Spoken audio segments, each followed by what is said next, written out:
Entonces, sigamos hablando de enfermedades del pericardio, ¿no?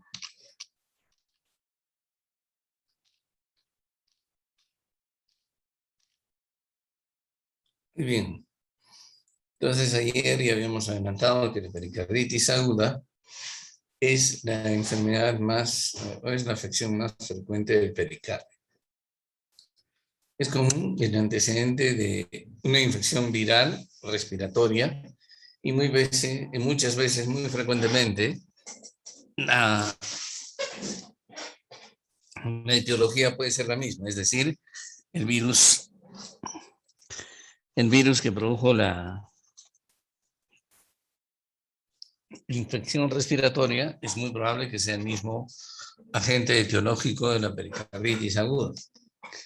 Dentro de estos están los adenovirus, el virus Coxsackie tipo A, tipo B, el virus de las paperas, el chickenpox virus, entre otros, que son bastante frecuentes. Ocasionalmente los virus se han aislado del fluido pericárdico o, por otro lado, se han identificado títulos importantes de anticuerpos contra estos virus. Otras veces, sin embargo, o muy frecuentemente, sin embargo, no se puede descubrir el virus ni anticuerpos contra los virus. Por lo tanto, el término de pericarditis aguda, viral o idiopática se asume como sinónimo. Es decir, cuando uno dice pericarditis aguda idiopática, probablemente esté diciendo pericarditis viral. Como ya hemos mencionado, es frecuente la asociación con una enfermedad viral conocida y muy probablemente la etiología viral de esa enfermedad viral frecuentemente respiratoria sea la misma que la de la pericarditis. El virus de la inmunodeficiencia humana, el HIV, predispone a pericarditis por micobacterias, es decir, por tuberculosis, o en su caso, en otros casos, es una pericarditis por una neoplasia, generalmente linfoma, y esto correlaciona un mal pronóstico en estos pacientes.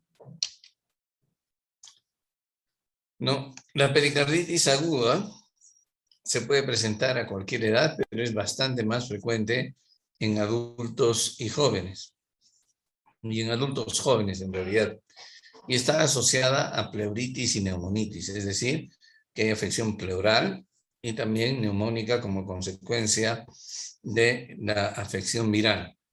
El cuadro clínico se caracteriza porque hay síntomas constitucionales más o menos moderados, caracterizados por malestar general, pero fundamentalmente fiebre, el dolor precordial y el frote que puede estar asociado a los cambios electrocardiográficos de los cuales ya hemos hablado.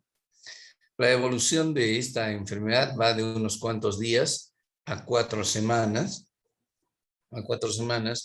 y a diferencia, como hemos señalado anteriormente, a diferencia del infarto agudo de miocardio, las ondas T pueden permanecer negativas por meses o años e incluso pueden ser motivo de desorientación en el diagnóstico de una isquemia miocárdica, sobre todo si el paciente no recuerda haber sufrido una pericarditis aguda o nadie se la diagnosticó.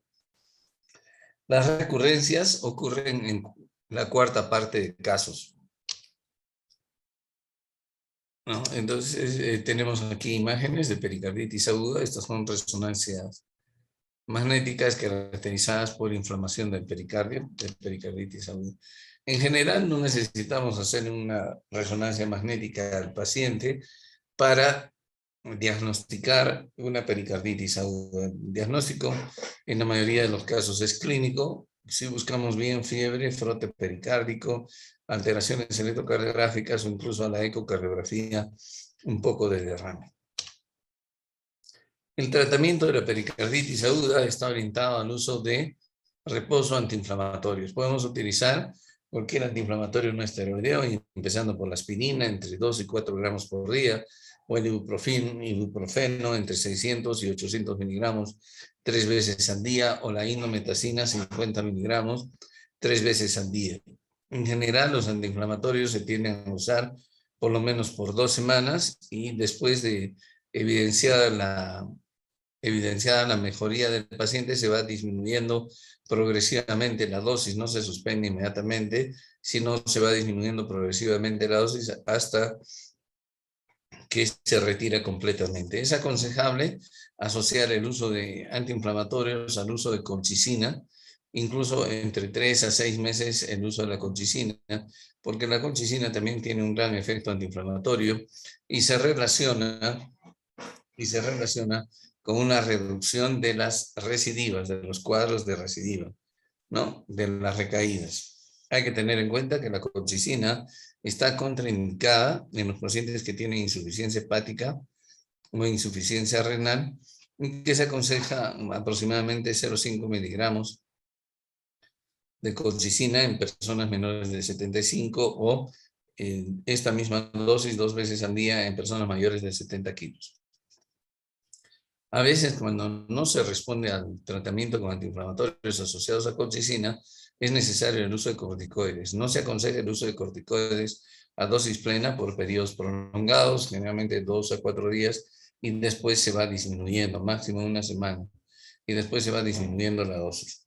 Como ayer mencionamos, los anticoagulantes, el uso de anticoagulantes está prohibido, está proscrito, está contraindicado en la pericarditis aguda, debido fundamentalmente a que pueden promover el sangrado de una membrana pericárdica inflamada, y lo que simplemente era una inflamación se puede transformar en un derrame pericárdico importante o incluso en taponamiento.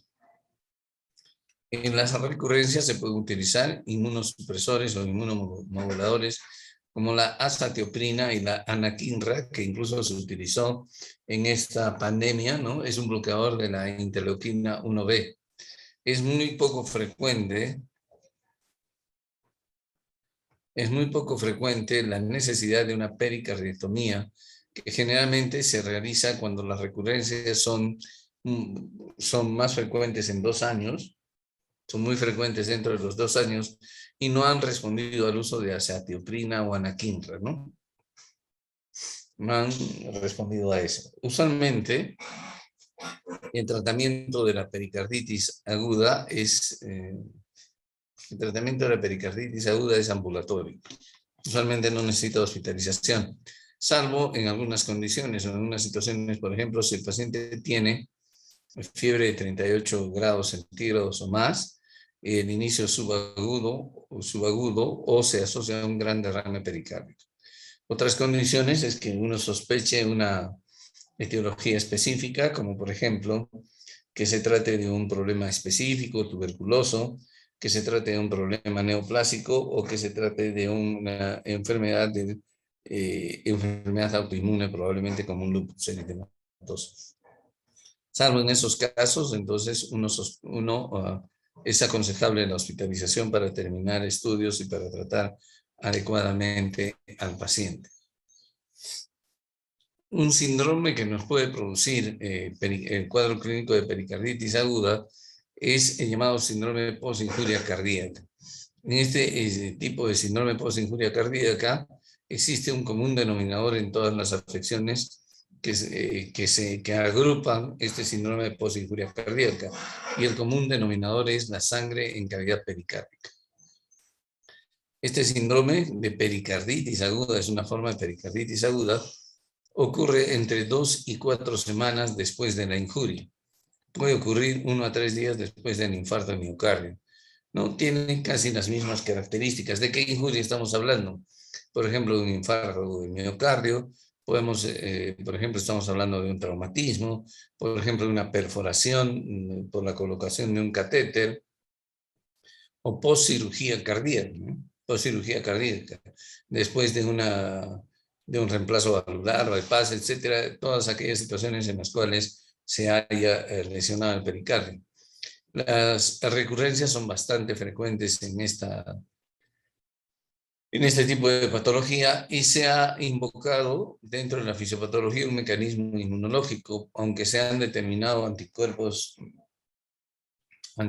importantes, una cantidad de anticuerpos importantes contra virus y también anticuerpos contra el músculo cardíaco en estos pacientes.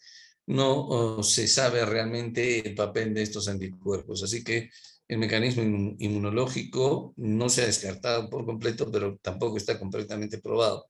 Y otra invocación es la infección viral. Sin embargo, lo que llama la atención es como el común denominador, que es sangre en cavidad pericárdica. El tratamiento es similar al de la pericarditis aguda, es decir, antiinflamatorios, no esteroideos, más colchicinas, y no responde corticoides, etc. Que en general es de buen pronóstico y responden a los antiinflamatorios. La pericarditis aguda no es un diagnóstico que cuente con un examen gold estándar, como acabo de mencionarles, a pesar de que les he puesto este ejemplo, ¿no? El ejemplo de una resonancia magnética capaz de determinar inflamación del pericardio, pero este no es el examen gold estándar todavía. Entonces, la pericarditis aguda no tiene un examen auxiliar gold estándar que nos haga decir o ya afirmar que el paciente está cursando definitivamente con pericarditis. Es un diagnóstico de descarte, por lo tanto, se tiene que tener en cuenta o se debe tener en cuenta todos los posibles diagnósticos diferenciales, ¿no? Dentro de estos diagnósticos diferenciales, ya hemos hablado en forma muy importante, está el infarto agudo del miocardio. Ya hemos hablado más o menos cómo diferenciarlo. Las alteraciones electrocardiográficas en el infarto agudo del miocardio son segmentarias. Las elevaciones en el infarto agudo del miocardio son bastante mayores. Las elevaciones enzimáticas de las troponinas en el infarto agudo del miocardio son bastante mayores que en la pericarditis aguda, por lo menos en lo que cabría esperar, porque el compromiso en el electrocardiograma es difuso, ¿no? Y en general, en el infarto agudo del miocardio, el dolor precede a la fiebre si es que por alguna razón el paciente desarrolla pericarditis postinfarto. En la pericarditis postinjuria cardíaca, lo que nos debe llamar la atención y lo que nos debe orientar es el diagnóstico de postinjuria cardíaca. Uno, es el tiempo, y dos, el antecedente de injuria cardíaca, ¿no? Es decir, el paciente puede haber sido sometido a injuria, implante marcapaso, traumatismos, etcétera, y luego desarrolla pericarditis 1 o 2 semanas después. Aquí, más bien, la injuria precede a la fiebre y después de eso el paciente desarrolla pericarditis aguda. Es muy importante entonces buscar la relación de la injuria con la pericarditis, ¿no? Y la relación injuria-tiempo. En las enfermedades del colágeno, aquí suele faltar generalmente la fiebre y el dolor. Voy a salir para eliminar ese cuadro.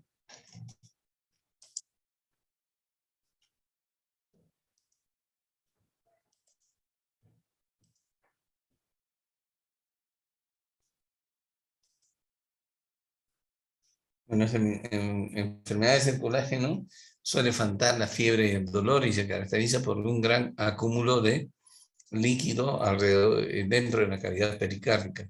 Cuando no tenemos ningún antecedente y solamente encontramos derrame pericárdico, es muy importante sospechar de enfermedades del colágeno, especialmente ¿cuál? Especialmente el lupus eritematoso sistémico. Aunque otras enfermedades de colágeno como la artritis reumatoide, la espondilitis anquilosante, la granulomatosis de Wegener, etcétera, otras enfermedades pueden producir derrame pericárdico e inflamación del pericardio. El lupus eritematoso está dentro de las más frecuentes y el diagnóstico se hace fundamentalmente basado en exámenes auxiliares, aparte de la clínica, con dosaje de anticuerpos antinucleares, ¿no es cierto? Y entre otras cosas, entonces, pero hay que pensar en lupus, sobre todo cuando no tenemos claro el origen de un derrame pericárdico importante. La pericarditis piógena es una pericarditis de muy mal pronóstico. El paciente suele estar séptico, caracterizada por fiebre muy alta y sepsis, como les acabo de decir. El neumococo, el estreptococo son parte del diagnóstico de la pericarditis piógena. El paciente está muy comprometido, la fiebre es muy, muy alta. En general, el pronóstico es bastante malo y no mejora si es que no se drena. El pronóstico es bastante malo y no mejora si es que no se drena. Entonces, el compromiso general e incluso hemodinámico del paciente es bastante más frecuente en la pericarditis piógena que en la pericarditis aguda. Suele producirse por diferentes causas, por ejemplo, por apertura de una endocarditis en cavidad pericárdica, como ya habíamos mencionado cuando hablamos de endocarditis infecciosa, por extensión de una infección paraganglionar o una infección neumónica, o por ruptura del esófago. Entonces, todo eso nos puede producir pericarditis piógena. La pericarditis urémica o pericarditis de insuficiencia renal puede presentarse en dos grupos de pacientes. En aquellos pacientes con insuficiencia renal que no están en diálisis, es relativamente frecuente, puede asociarse a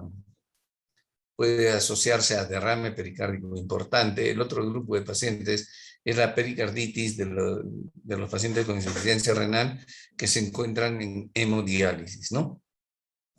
En hemodiálisis puede haber fiebre, puede haber dolor y derrame pericárdico, junto a los cambios electrocardiográficos que hemos mencionado.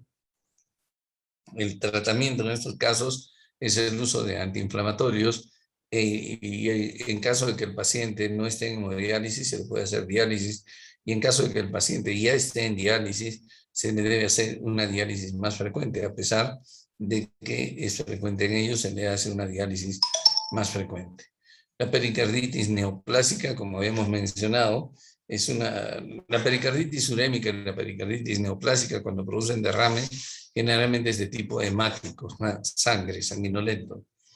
La pericarditis neoplásica, como ya habíamos mencionado, en general es muchísimo más frecuente de origen metastásico, ¿no? Y hay que tener en cuenta la frecuencia de quienes nos producen metástasis a este nivel: el cáncer de mama, pulmón, el cáncer, el melanoma, el cáncer de piel, la leucemia.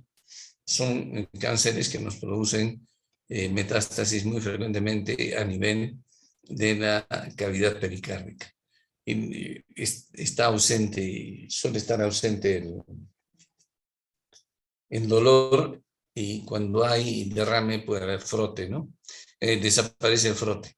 Y el derrame pericárdico, que puede convertirse en taponamiento, es generalmente de naturaleza hemática. Causas menos frecuentes de pericarditis aguda son la sífilis, los hongos y parasitarias, ¿no? También pueden haber derrames pericárdicos crónicos sin que produzcan compromiso hemodinámico del paciente. Dentro de estos están la tuberculosis, el hipotiroidismo, las neoplasias también pueden evolucionar en forma de derrame crónico, en las enfermedades del colágeno, las radioterapias y rara vez las infecciones piógenas. Generalmente las infecciones piógenas evolucionan en forma muy, muy aguda en los pacientes con compromiso de la cavidad pericárdica. Hablemos de pericarditis constrictiva.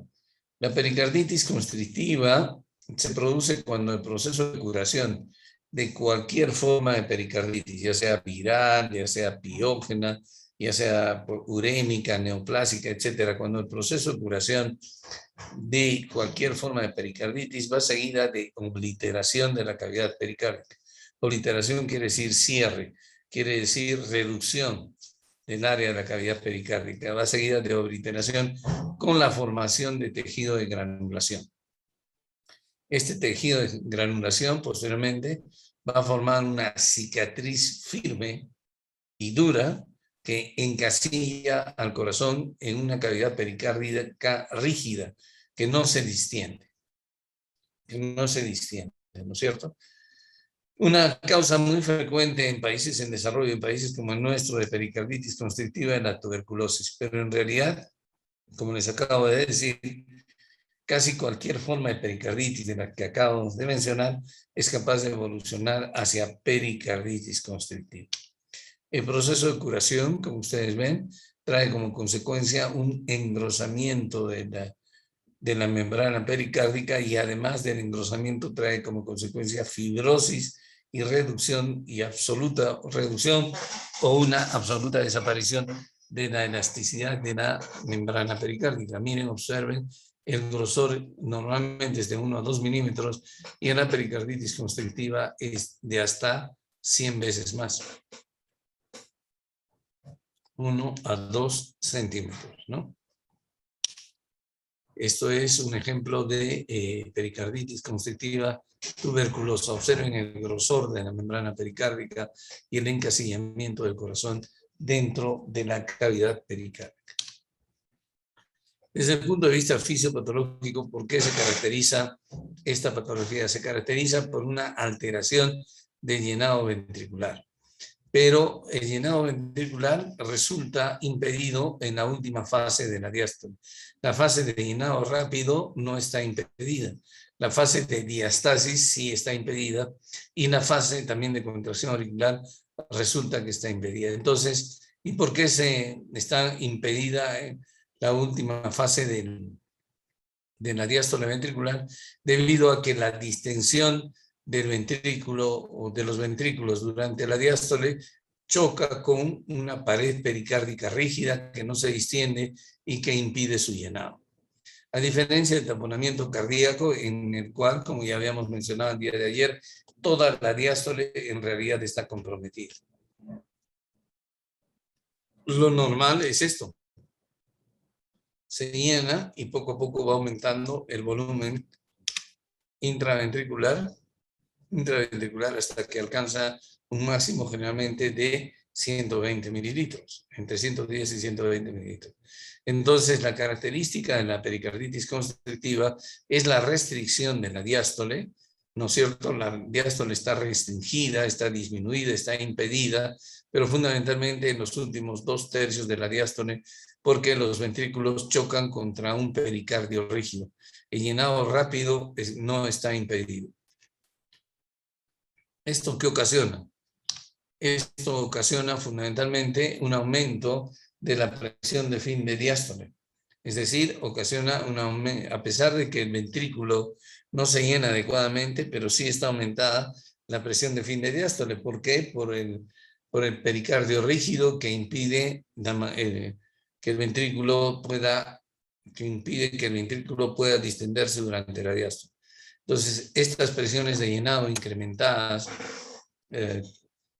tanto a nivel ventricular, tanto en el lado izquierdo como en el lado derecho, en una misma proporción, por ejemplo, 4 a 5 milímetros de mercurio, tiene mayor repercusión en el lado derecho de la circulación.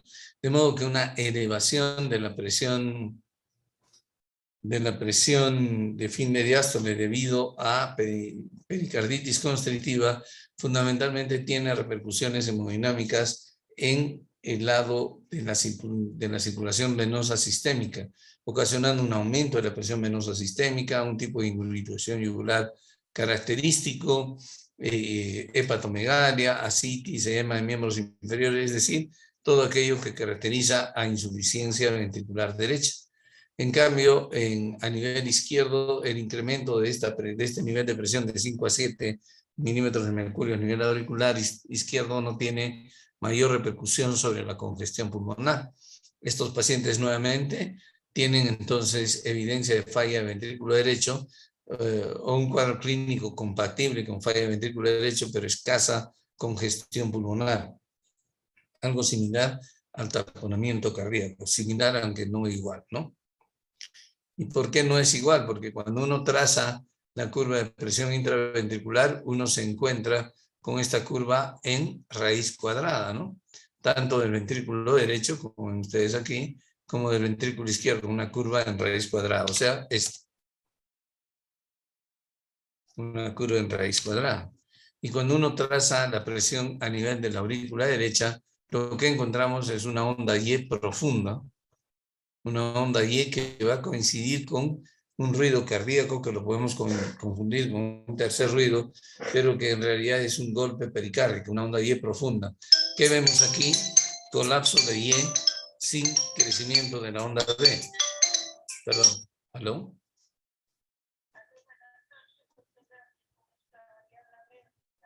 ¿Qué tal, Berta? ¿Cómo está usted? ¿Qué tal?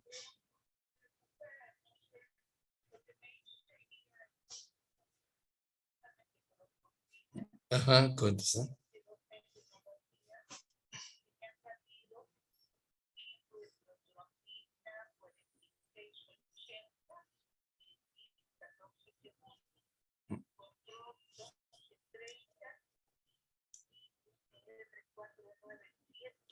Está elevado. Suspenda la warfarina por unos 3 días. 3 días, y después de esos 3 días se hace un nuevo tiempo de protamina y me avisa. No tomen warfarina por unos 3 días. Y el sábado, por ejemplo, se hace el nuevo tiempo de protamina y me avisa.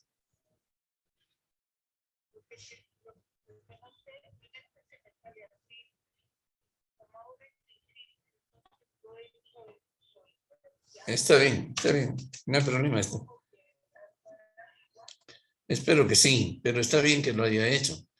Entonces, la primera medida es suspender la warfarina y en 3 días se hace de nuevo un TP. ¿Ya? Y me avisa, claro, sí. ¿Ya? Y sábado. No, mejor se hace en tiempo de protromina el sábado. Y con ese nuevo tiempo de protromina me llama. Ay, no debió tomar. Ya me importa. Y ya, entonces me avisa el sábado. Ya, todavía no tome hasta que se haga el nuevo análisis. No tome warfarina hasta que se haga el nuevo análisis.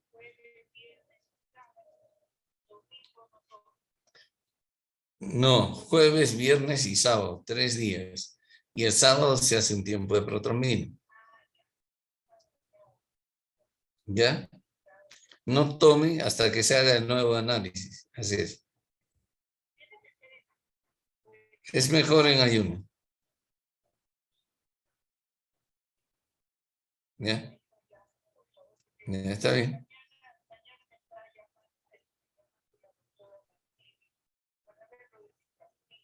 Ya está bien. No, que le mande igual sus pastillas, no hay problema. Ya checamos después lo de la huerfanina. ¿Ya? Está bien. No hay problema, está bien. De que hasta luego. Adiós. Ok, como les decía entonces,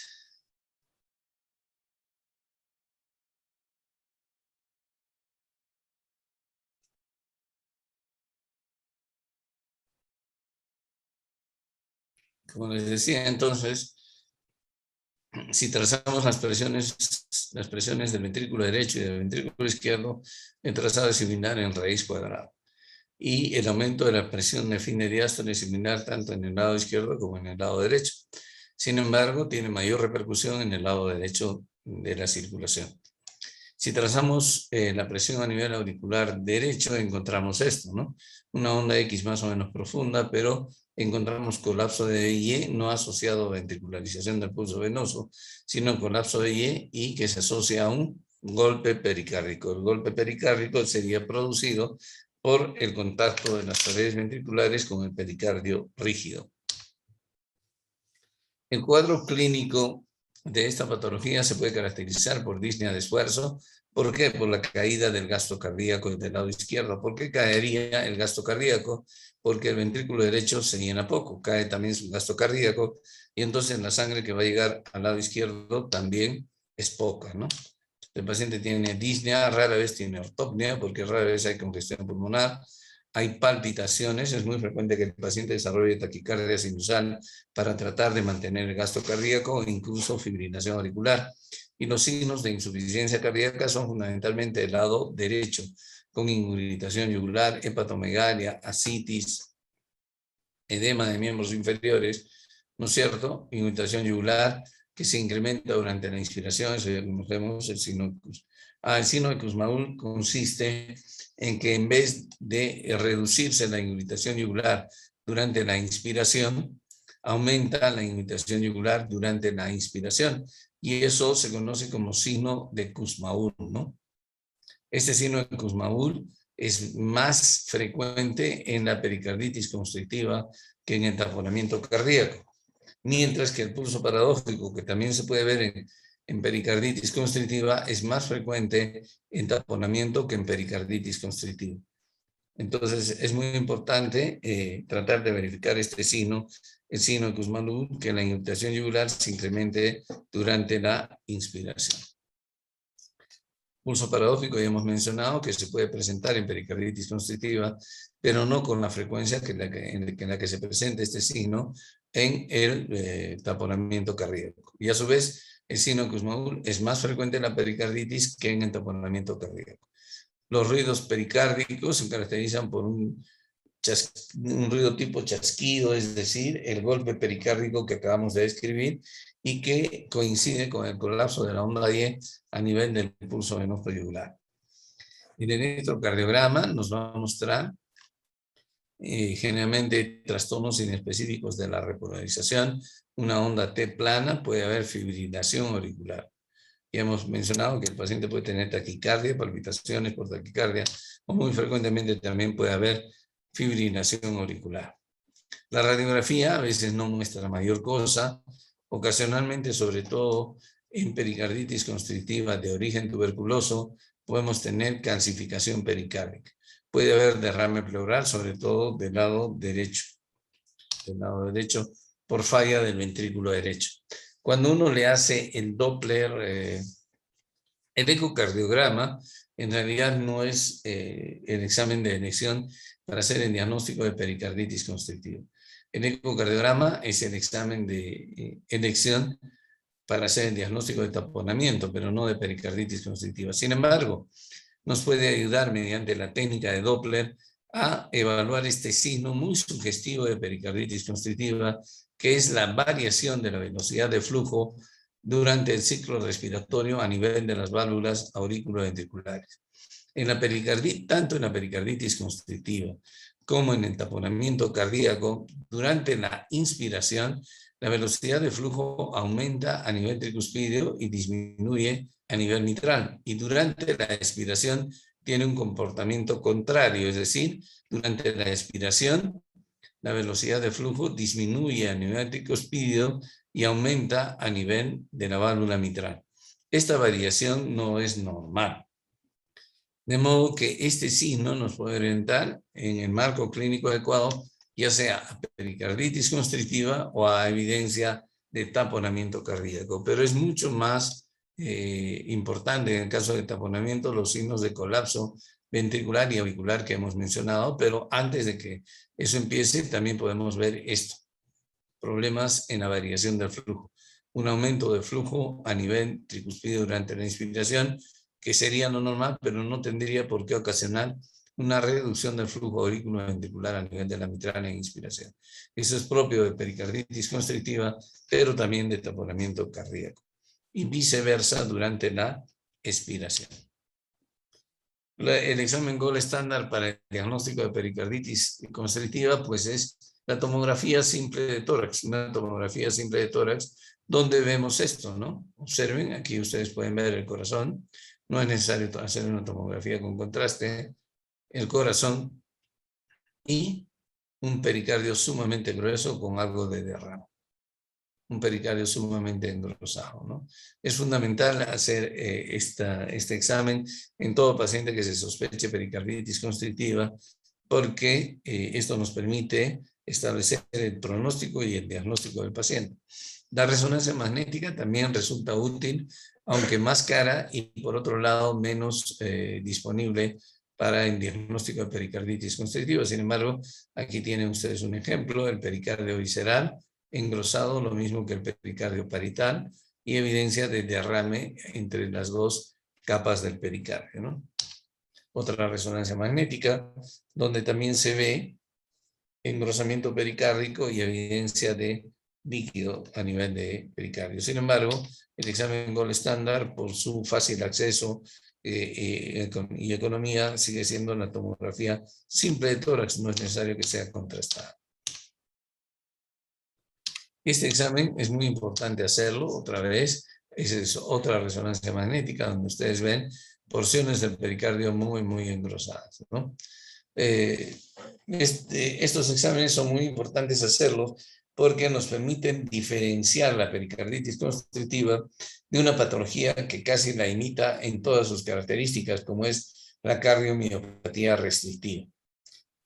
Obviamente el pronóstico de tratamiento son muy diferentes en ambas situaciones.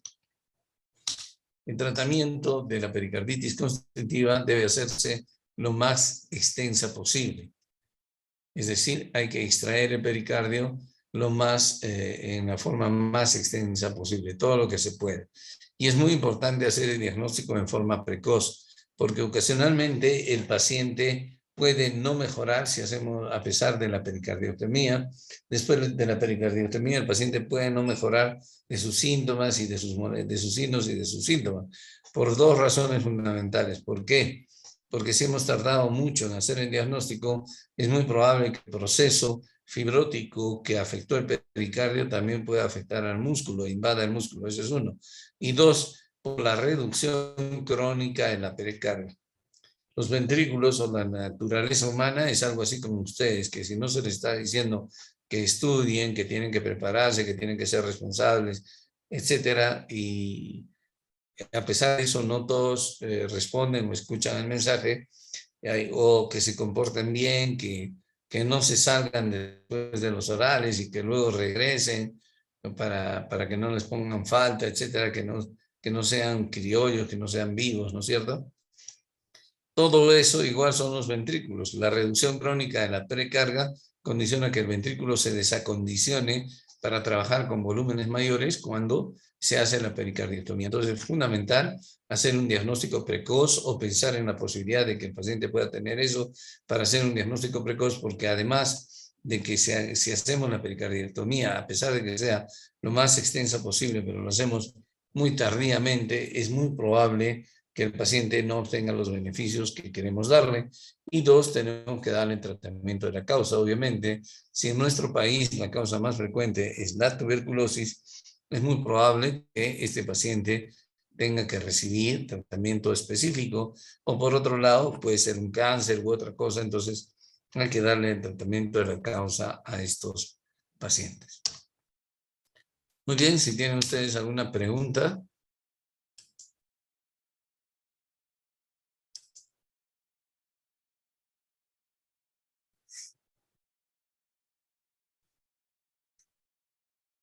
Ok, no parecen haber preguntas. Nos vemos mañana. Mañana nos vemos. Ya, Heidi, ¿ya me puedes dar la fecha en examen? Todo bien. Sí, doctor, eso mismo le iba a decir en este momento. Doctor, la fecha para el segundo examen estaría bien si fuera el 26 de noviembre, viernes 26 de noviembre, doctor. A la otra semana está bien. Sí, doctor. Está bien, no tengo problemas. Está bien, doctor. Entonces, el viernes 26 de noviembre sería la fecha, doctor. Muchas gracias. Ya, perfecto. Ya, Hasta mañana, ya nos estamos doctor. viendo entonces. Gracias, doctor. Ya, chao.